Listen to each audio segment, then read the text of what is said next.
سفارش خروج۔ جدہ کے سفر کے دوران میرے ہمراہی زیادہ تر سیٹ کی بکنگ کی باتیں کرتے رہے۔ انہیں فکر دامن تھی کہ شاید جلد سیٹ نہ ملے، انہیں اس مقدس سرزمین پر زیادہ دیر رکنا نہ پڑے۔ ان کی خواہش تھی کہ جلدہ پہنچتے ہی بکنگ ہو جائے، اگر نہ ہوئی تو کس کی سفارش کام آ سکتی ہے؟ کیا واپسی کی سیٹ سفارش سے ملتی ہے؟ میں نے پوچھا۔ سفارش سے بھی مل جائے تو اسے خوش قسمتی سمجھیے، لوگ مہینوں پڑے رہتے ہیں، کوئی پوچھتا نہیں، ایک نے جواب دیا۔ دوسرا ہمراہی بولا، آپ کے پاس سفارش ہے کیا؟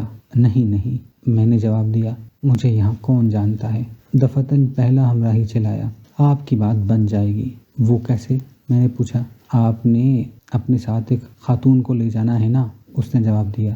ہاں، مجھے یاد آیا، قدرت اللہ جاتے ہوئے تاکید کر گئے تھے کہ خاتون کے ہمراہ لائیے۔ دوسرا بولا، میرے سامنے انہوں نے کہا تھا۔ کون خاتون؟ خاتون کی بات میں بالکل بھول چکا تھا۔ وہ خاتون جو پاکستان کے سفیر کے گھر ٹھہری ہوئی ہیں، پہلے ہمراہی نے جواب دیا۔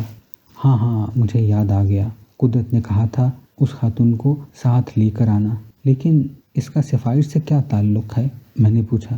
وہ دونوں قہقہہ مار کر ہنسے، بولے، وہ خاتون جو سفیر کی مہمان ہے، خود آپ کی سفارش بن جائے گی۔